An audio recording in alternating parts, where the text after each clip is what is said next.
alhamdulillahi rabbil alamin wassalatu wassalamu ala rasulillah wa ala alihi wa sahbihi ajmain. ginnaaw bu ñu sante borom bi tabaraka wa taala di julli ci yonentam bi Muhammad sallallahu alayhi wa alihi wa sallam, ñu ngi leen di wax assalaamu aleykum wa rahmatullahi wa barakaatu. ñu ngi àndaat ak yéen ba tey ci téere boobu ñuy wax xisnul muslim, te ñu toll ci ñaan yi nga xamante ni mooy ñaani tëdd nelaw.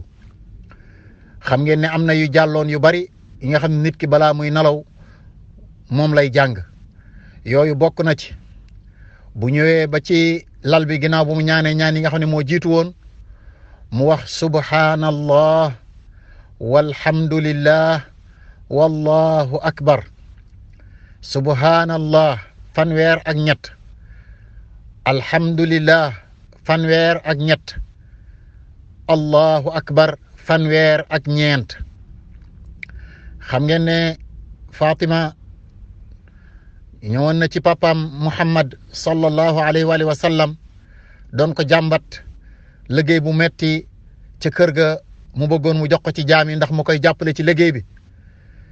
yonent bi sallallahu alayhi wa sallam ñëw seen kër wax leen ne lii ma leen di jox day moo gën mindaan mu leen di liggéeyal.